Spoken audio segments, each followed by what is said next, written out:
Welcome back, everybody, to episode 3 of the Accedo Playback podcast, the podcast bringing you the latest industry news, trends, and tech advancements in the OTT and streaming industry. My name is Stanley Auger, and as always, I am joined alongside my colleague and fellow co-host, Neil Van Zyl.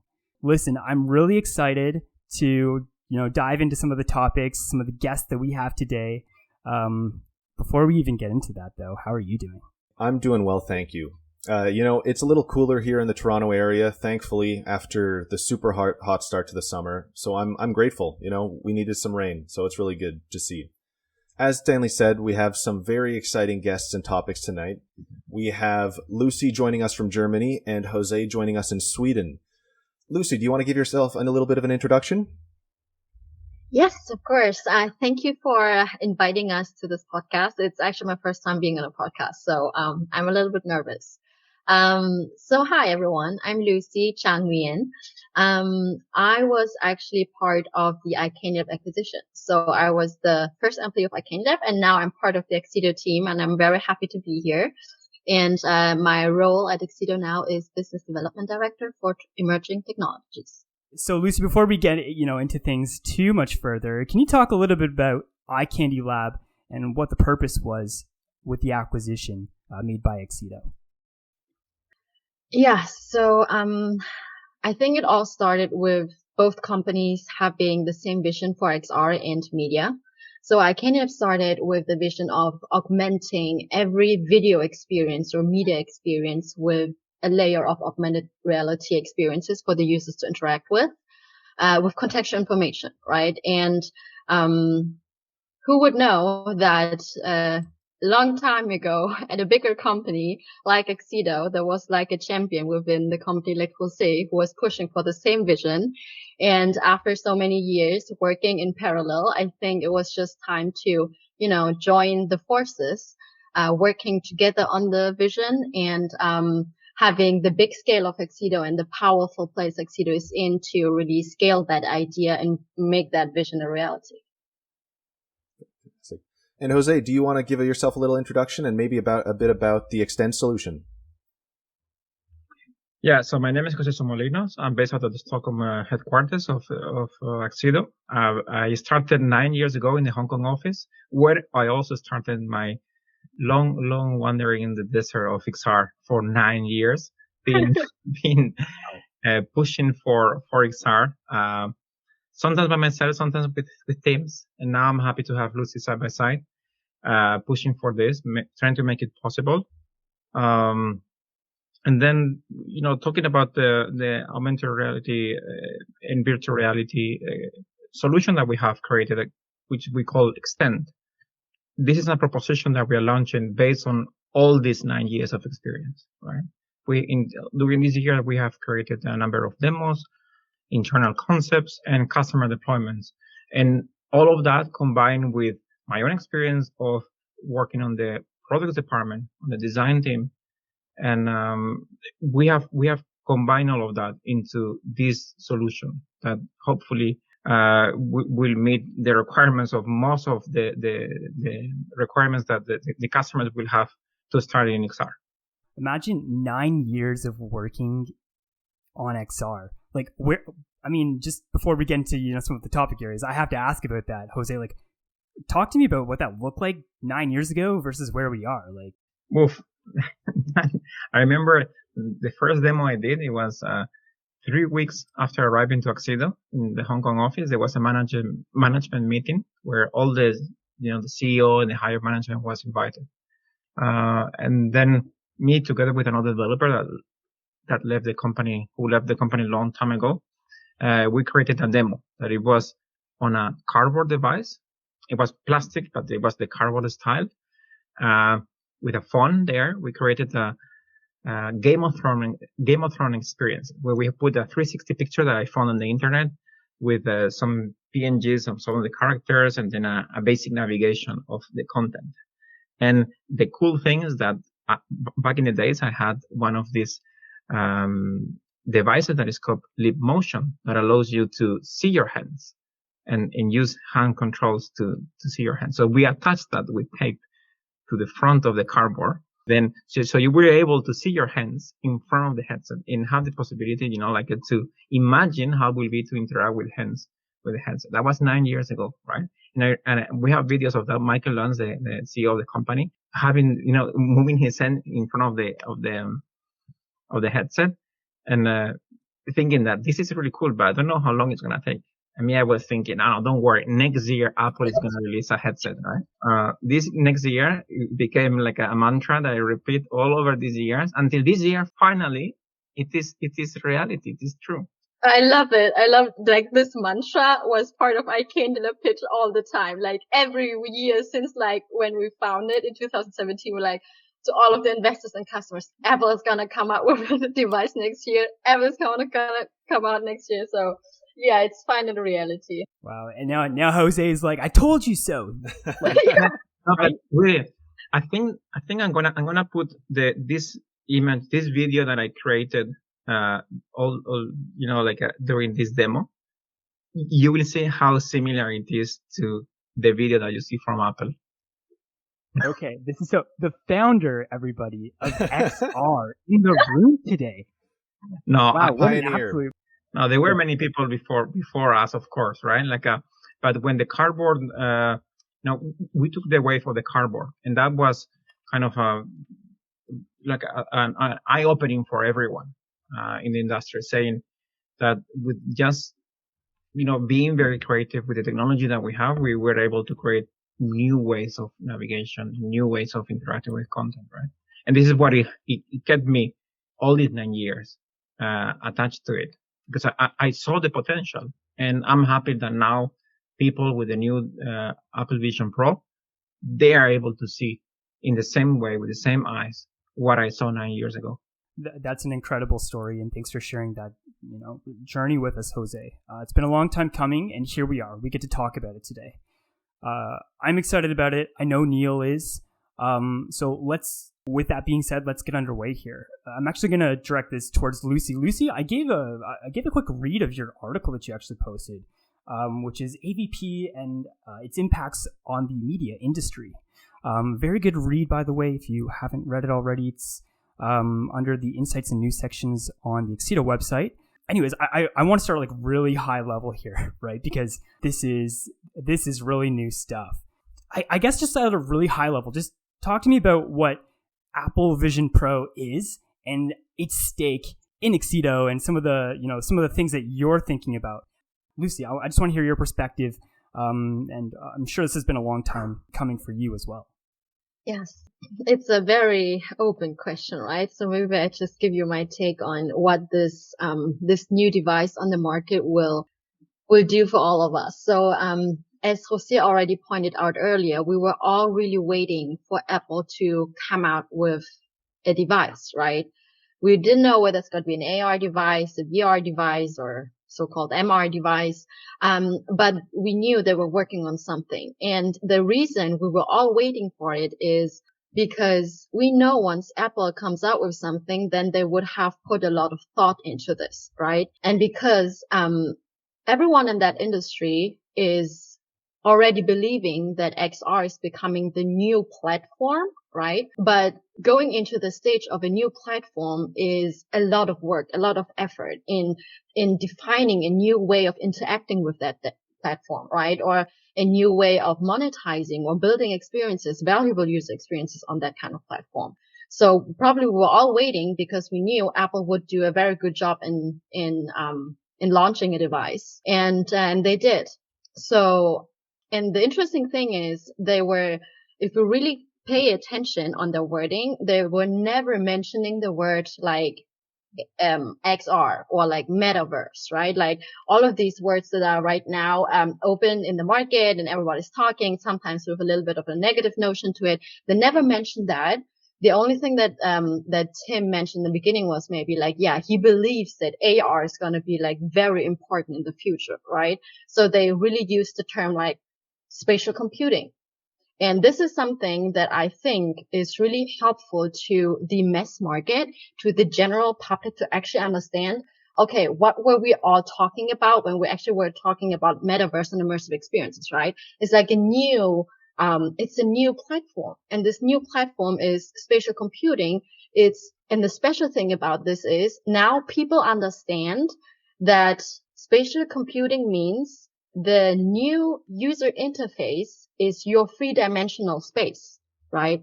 And Apple gave us a very good glimpse into how these kind of interactions could look like.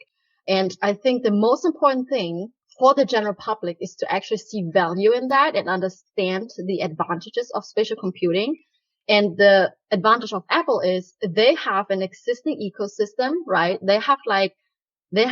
We already have their phones. We already have their tablets. We already have like their laptops and computers and, their entertainment platform. And they're bringing everything that we know already to that new platform. So it's familiar enough for us to understand, okay, I already know how to use my phone. I already know how to use Apple TV. I already know how to use my MacBook, right? So it's just an elevated experience from what we already know. And I think that's what they do best.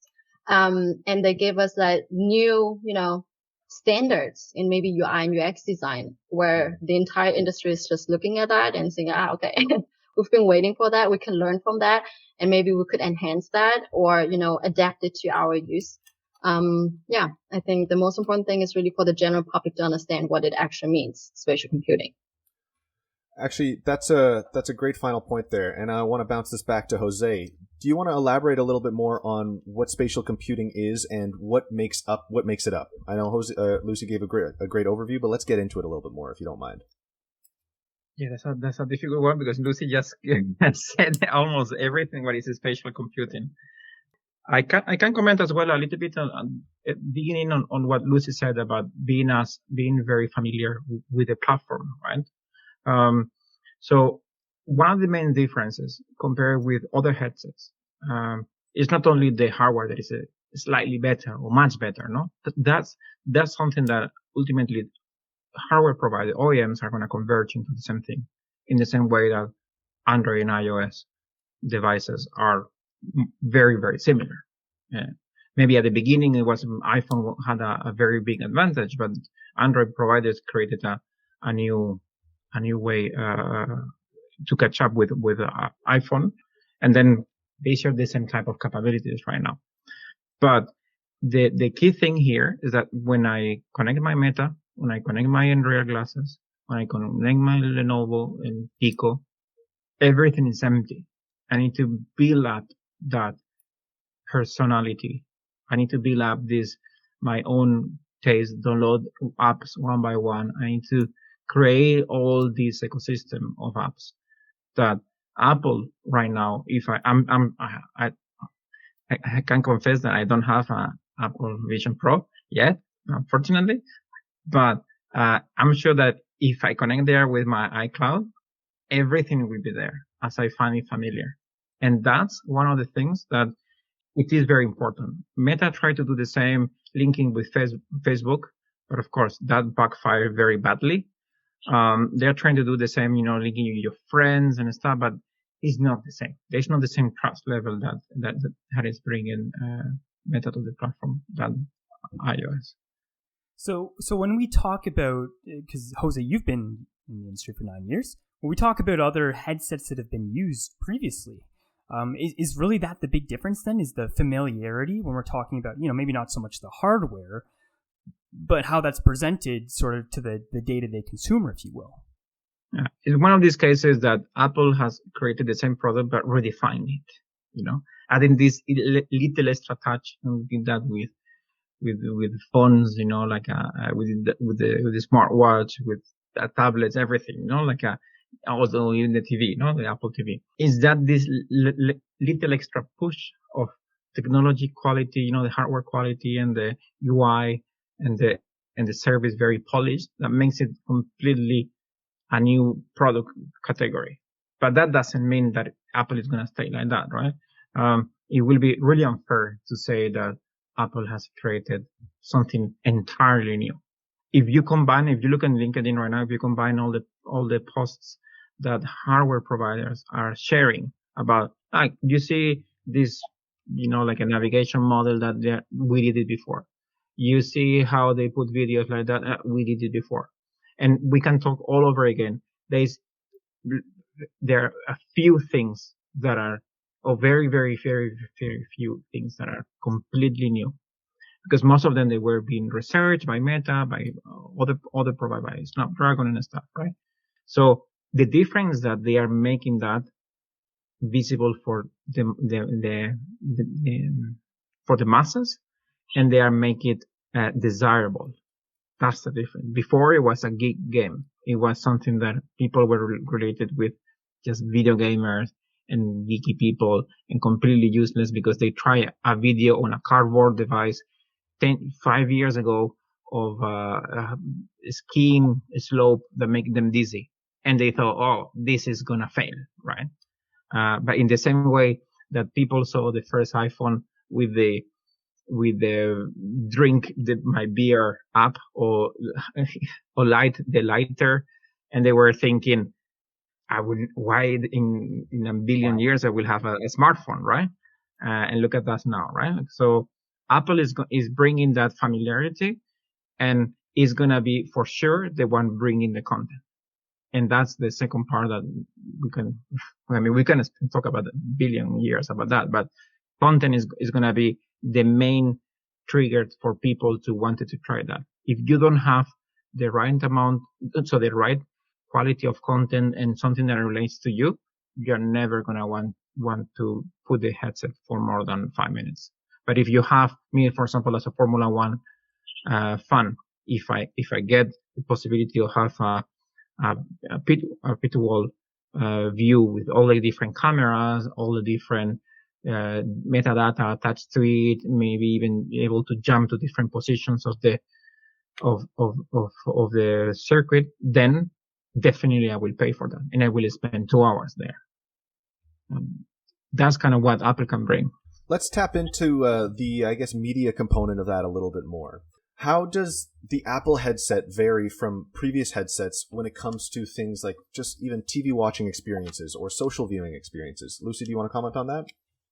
Yes, so I think to many people's surprises, Disney was announcing that they're going to be available on Apple Vision Pro from day one, right? I think that's going to have like a huge impact on the entire media industry. And I think we can talk to a lot of XR companies out there, and also ask Jose and all of the iCandidate members. Everybody was pitching that exact concept to all of these media companies already. So we can even dig into our, G Drive folders and pull up mockups that show maybe the exact same thing, right? But now Apple is doing that. Apple brought Disney Plus to Apple Vision Pro. And now's the time really for all of these media companies out there to really understand, okay, there is a new play for them. So spatial computing is a new platform for media companies, or a new platform for them to bring their content to customers and their audiences. So I think this is gonna be a trigger for all of the conversations that we already have to revive them and help all of these media companies understand how they could actually accomplish what Disney Plus did on Apple Vision Pro, but not only, to launch, for example, their own OTT and streaming platform on any kind of XR device, but really to work on a long-term content and hardware strategy for all of these companies to understand what needs to be done on their side, and who are the partners that they should work with, like Accedo, to help them along this journey. Now, personally, I haven't watched any type of video streaming on XR, but I'm curious to know, is this the first sort of, streaming that you can do on an XR platform? Is this the first time that we're seeing something of this scale? Jose is shaking his head. I just think Disney Plus and just how big that is, what type of a, tactic that is. But Jose, please explain. No, I mean, from the days of Oculus, when Meta was called Oculus, right? They launched a platform inside their own platform called Oculus TV. And it was the same proposition. It was, you were watching TV on your living room, on a specific living room created for you, very fancy as well. And then the goal was that, any video provider could do a transfer of their existing application created in Android TV, and port that into Oculus TV with very few changes, right? And Accedo was helping Oculus at this time to bring some of these content providers to the platform, right? But that didn't stick because of different reasons, right? Like first, content providers were not yet into XR. The flat video use case was not yet done by Apple. So as I mentioned, not made desirable. Before it was like a curiosity, something useless. I was, we were pitching that all over the place, and people were like, why people will watch that on a headset having the TV? And these words were resonating with the same ones that I was listening in 2010 when we were bringing the first OTT apps to the mobile, and they were saying why people would like to watch on a mobile instead of in a TV. And now mobile is the main video platform in the world, video consumption platform, right? So in the same way, people change habits, generations grow, and then we do things differently, right? And when we are proven wrong, even the CEO of Apple said it very recently. If a good idea makes you think twice, makes you think again, why not embracing it, right? So I think that this is the way that we're having now. Yeah. Well, I don't think your life's work is useless by any means, Jose, and it's great to see the fruits of your labor finally paying off. Okay, let's take that a step further then. So, why does it make sense now? Useless versus okay, now it makes sense. What's been the transition? And I see Disney Plus with this, and I think we've heard the word sort of gimmicky, or it doesn't really make sense. Why does it make sense now? I would say that the Apple brand is what people believe, because they know, they are familiar with the tablets, and they know how perfect they work. So they port all this knowledge that they have about the platform, and they use that they imagine how this headset will work. People that have already tried it for real, they say, that they live up to the expectations. So the headset is very, very good. I understand that before, the difference was maybe a little bit less quality. Yeah, more, less resolution, worse audio, but the proposition was the same. I come back to the same. Content is the most important. If you know that you're going to have all your Apple TV content there, you're going to be able to watch it on a big screen, on a very high resolution screen with spatial audio. If you know they're going to have the high quality Disney content with some never before seen interactions with your favorite characters and documentaries, people are curious to know about that. It's just that before there was not enough investment to create that. So Apple hasn't developed that yet, I'm pretty sure. But they are setting that proposition to couple with the quality. And I think that this is what makes the difference. Lucy, I don't know if you have any other view on that. I echo everything that you're saying, right? It's a good question to ask, like, why now, right? Why not a couple of years before, or maybe a few years later?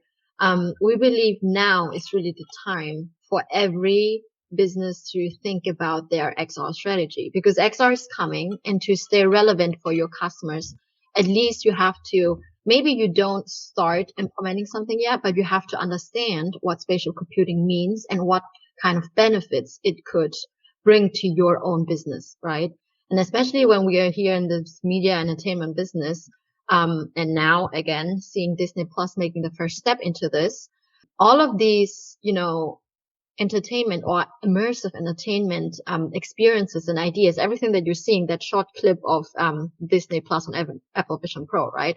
All of these things now come to reality because we've been pitching these ideas, but we had the problem of, okay, there's not a hardware piece out there that's being accepted by the mass market, and content companies, media companies are not investing much into XR content production. And now with Apple and Disney triggering this momentum, everything is happening at once. All of the OEMs out there, and there's so many posts on LinkedIn and everywhere around the world saying that OEMs are, really looking into how Apple is doing things, and they're revisiting their own plans and making changes to their own headsets and maybe delaying their launch just to be, updating what they have been working on to be on the same level, at least at the same level what Apple was bringing out there, right? So there's a lot of momentum on the hardware side where they're putting a lot more investments into hardware to make that accessible to mass market. But now also the media companies understand, okay, spatial computer is going to be a new platform. Now we have to think about our midterm and long-term investments. So this is the time for us and for everybody to redefine these strategies, which we've been pitching for a long time. But now's the time when we could actually take action and help them understand, okay, Apple Vision Pro is one of the devices, right? Like this is maybe the start. I mean, there have been other devices out there too, but this is the start for us to think about it. But after Apple Vision Pro, there's going to be so many other hardware devices that are coming. Maybe at the same level, same what Jose just said, right? Like about iPhone. iPhone came out, it was like revolutionary with the, the touchpad. But then maybe Samsung came out with a product that was comparable at another price point. And that's going to be the same thing that's going to happen with Apple Vision Pro. So there's going to be a lot of other hardware coming out. So we have like more of a selection as mass market customers, but also for media companies to evaluate. And now media companies have to, embrace their journey and think about what can they do to provide to their own audiences and learn as early as possible. You mentioned something there that was interesting. It was XR kind of had a bit of an abstraction to it previously to this announcement. There was just a bit of uncertainty around some of that. And I know you mentioned that in a recent LinkedIn post of yours, how your family didn't really understand what you were doing before. But do you want to talk about that a little bit more? Maybe there's a bit of a clearer picture for XR and its use cases now? Okay, so yes, happy to talk about that. So I come from a very traditional Vietnamese family, and our bread and butter business is, restaurants, right? So naturally, your family just wants to and we're like first generation immigrants. My parents, they came to Germany, they started their business, and naturally they want their kids to, embark on the same journey, right? But I did not. And then I started to work on something that was like completely new. And we started in 2017. I mean, like later than Jose, but still it was like early at that time, at least for the mass market. So when I tried to explain to them what we were doing, and mostly when I explain, I take the sports viewing experience as a use case, right? Because I thought, okay, maybe it's like the most or the easiest use case to understand. But they wouldn't understand it because when I explain it, I only had my phone to explain it, right? So I would be, okay, so this is the mobile AR experience. So the first question would always be, why should I hold up my phone to interact with AR content, right? It's a very legit question. And my uncle who asked that question already got that idea. So he understood the use case, but he didn't understand the form factor, and it's legit, right? So they were like just asking why would people spend time on working on something like this, because it seemed gimmicky. And now with Apple coming out, I can actually really just show them the video. I haven't done it yet because I haven't seen them after the announcement, but I'm going to show them the video, and I'm very sure they will be able to understand what we've been talking about, because it's an environment that they understand. They see like the same UI design that they already see on their smartphones, right? And the way also the storytelling of Apple will help them understand, what we've been working on. And it now all makes sense, I hope, to them. And hopefully they'll be like, yeah, rooting, Lucy, continue what you were doing. I can really, I mean, this really resonates with me because last week I was on two events in Singapore and in Mumbai, and we were presenting to our customers, what are the new takes on XR. And that came very handy that Apple presented that just a couple of days before the first event. And of course, the first two slides that I put, it was 2 videos of Apple with the use cases of video experiences.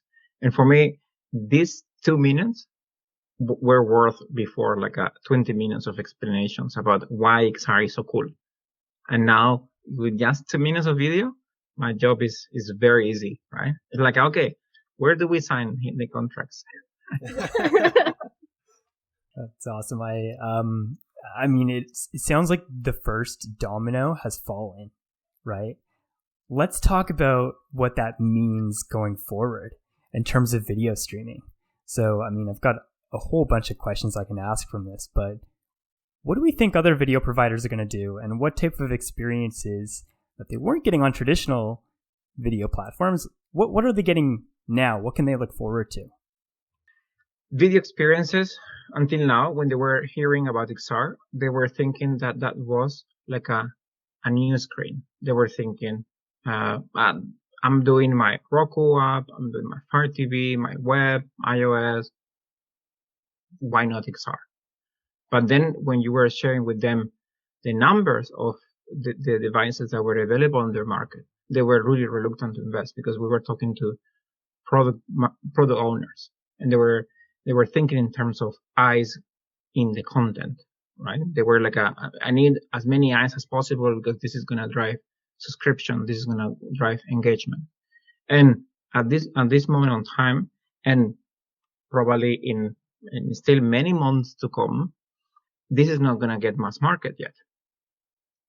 Video companies need to understand that this is a new paradigm. This is something completely new that will make them grow in a different level. In the same way that video companies pass from set-top boxes and satellite and cable to OTT, and they brought a new number of businesses and people working in different type of partnerships, different type of monetizations. It created a new branch of their company. So in the same way, this spatial computing or metaverse or XR, whatever we want to call it, is going to bring the same type of growth.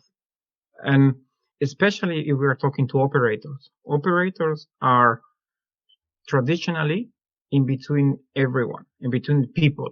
They are the connecting people, no? We take that Nokia old slogan. They were the ones bringing the phone. They were the ones bringing the television. They were the ones bringing the DSL, or the internet, and now the smartphones, right? And the connectivity with the smartphone. And so this quadruple play has been there playing a role, and they were, like being the spider on the net. But for a long time already, the competition with each other is being on marginal gains. So right now, an operator, they have this super important tournament content for this year, but next year they're going to lose it. They're going to get another one. The package for internet now, instead of being 10 gigabytes, is 50 gigabytes at this speed, and no one cares anymore because it's too fast for what you need, right? So the competition, it has very marginal gains. So what we are telling our customers is that this new spatial computing, with the new ways of monetizing, the new partnerships that are going to bring, the new content production that is going to be used, and the new way to interact with the users and give them a space, even if it's virtual, it's going to be a virtual space where the users are going to be able to collaborate and interact within each other, with the content, and with the brand. This is going to bring 2 digits growth again to operators. This is going to be the quintuple play, hopefully. So the operators and the other media industries, when they need to start, is to start now. It's better to start fast and grow than wait another 2 years and see how it happens, and then do the investment, because by then probably new players in the game are gonna maybe take advantage and grow faster than they do. What I would also like to add to this is, when we're talking about spatial computing, this is like an entire new platform, which also means we have like a new user interface, right? Before, when we're talking just about streaming on TV, on your phone, on your tablet, you have like a very specific limited real estate, right? You have like your 2D screen. Now you have like this 3-dimensional space in your audience's home. And this will make media companies rethink their about content production in an entirely new way, because now you're not only producing for this limited, square, your movie, but you can actually think about more than that. How can you elevate the storytelling of your, 2D screen with the entire real estate that you have around that 2D screen now? You can enhance it by, giving access to 3D models, or, branching narratives around the TV screen, or additional information. You can have like new forms of storytelling, basically, where not the main screen is one story, but you could leverage the entire user interface across the user space to add additional content to it as well. And then it also opens up new ways of monetization, because now back then when we talked about mobile or web, we had new forms of monetization by simply having these advertising banners on a website, right? Now we have like a three-dimensional space in a person's room. How can we leverage that real estate to integrate advertising or product placement, maybe in a less intrusive way or in a gamified way? But there are new technologies and new user interfaces and real estate that companies could leverage to create new storytelling and experiences in media. So I think there's a lot to think about, because we haven't tapped into that interface even yet. You know what's interesting is you use the word storytelling, and the partnership with Disney and Apple actually kind of makes sense now, right? Something that Neil and I, and I'm sure other listeners, are very interested in as well, are sports. And how do you create an engaging experience with that? Lucy, I heard you allude to that as well. Talk to me about sports. Like, what can, somebody who's watching a sport experience, what might that bring? What might that look like with this type of experience? Again, I would refer to the video. If you look at that video, right, that Apple Vision Pro, and actually Disney, it was part of Disney's clip, you would see this immersive interface around you. So you have like your virtual screen, or maybe even like your physical screen, where you have your sports broadcast as usual, right? You're familiar with that. But then all of the data, the statistics, game statistics, player statistics, team statistics, everything that before that you were consuming on your second screen device, on your mobile phone, in parallel to your main broadcast, you have it now all at once in front of you in your spatial room. And that's what I meant by, leveraging the new three-dimensional interface, which is now really a computing interface, to fill that with valuable information for the user. The future experience would be, you would be able as a user, as a sports fan, to customize and personalize your entire space around your TV screen or your sports broadcast. You can select what kind of statistics you're interested in. You don't have to look down to your phone and up to your screen anymore. It's all around you in one space, in one interface, basically. So you have this enhancement, and right now, maybe it seems like an information overload, right? Because you have your broadcast and you have like a lot of information around you. And this is the point. The media companies, or everyone actually, now has to learn what is the perfect balance of a valuable user experience, right? Like, do you really want to have like this overload of the statistics? Or would you want to allow your customers to personalize the widgets or modules that they are interested in? What's the perfect way to visualize data in 3D?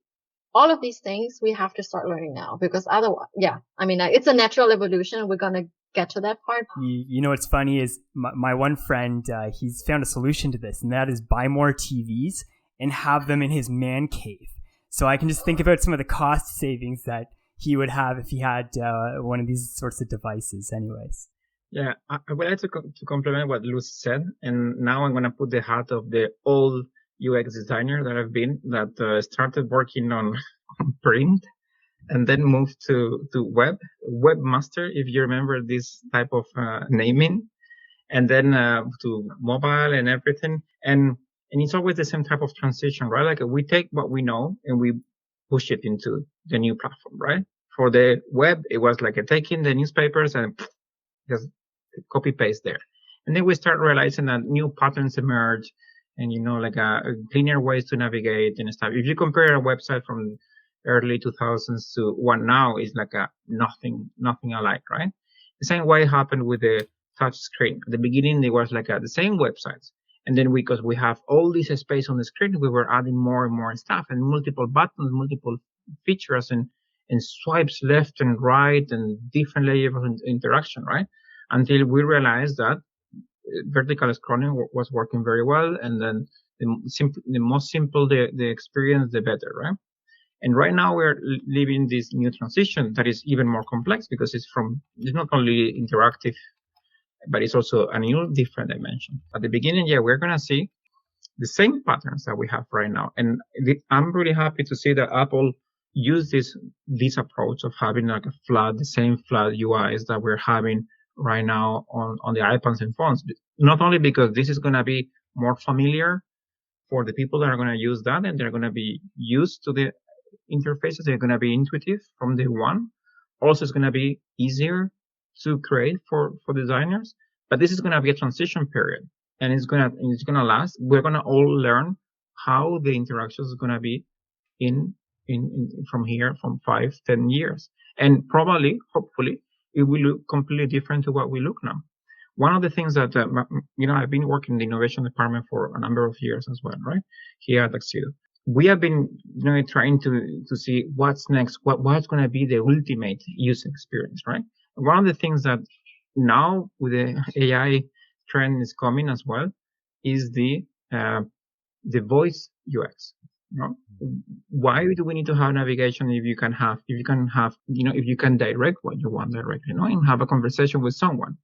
And then I'm sure with the VR experience that we're going to have now, with the virtual screens that we're going to have, we're going to be able to put a body to Siri into the voice assistants, and even have a concept that I created and I presented for I don't know which context about Flix, the smart assistant of Netflix. Oh, God. And that assistant is guiding you through games to find your content, and even at the end is watching the content with you and making jokes if you wanted to, right? And that assistant can take multiple shapes. It depends if you're a kid, if you're a fan of a different TV show or not. You can have that assistant could be promoted, like now you have the new Avengers movie, so the assistant can take the Avengers shape and interact with you. This is gonna come. We cannot start day zero with that because people might be surprised. But as a UX designer, I'm looking forward to be part of that. I'm looking forward to redefine how the industry is gonna create the new patterns for interaction with content. That's a great point. We've talked a lot here about the user experiences, but let's go a little bit further than that, because we have all these different types of content providers that are going to be looking to build these experiences. Now, what sort of tools do you need for that? So how do you build XR experiences, and how does it vary between platforms, right? I mean, Android has AR Core, iOS has AR Kit. Do you want to talk a little bit more about that? Definitely. And this is something that, as I was mentioned at the beginning, our Extend solution tries to address, because our company has almost 20 years old, right? And we have been going through all the transitions that the content owner, operators, and broadcasters have been passing during these years. And one great example to create a parallel system is about the smart TV market. Back in the days, the smart TV wanted to be smart, right? They didn't want to be attached to a box anymore. So they wanted to have their own OS. So they started creating, web OS for LG and Samsung Tizen and Sony and all of them. And then the content owners and the operators were coming to us with a big problem, like saying, I don't have 20 engineers to create all this platform for them all. So Accedo, what it did back in the day, created an SDK called XDK. Very, very creative. That until now is still used, and that is like a native way to create apps once and develop them to all the different platforms. And based on that experience, as I said, the Extend is based of all the experience, all the collaborative experience of the company during all these 10 years and 16 offices and I don't know how many people. we are creating the same paradigm. We are reducing the complexity for the customer. So in such a way that we are creating everything in Unity, and we bring the different frameworks that are required to support all these platforms.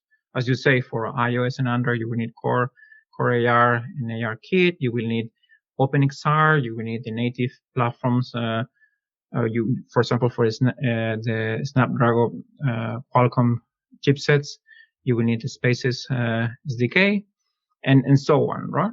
So we're bringing all these frameworks together, and we're creating our layer that makes communicate them in between them all. So this is for the technical, how to push the button and create all the different apps. We are abstracting that complexity.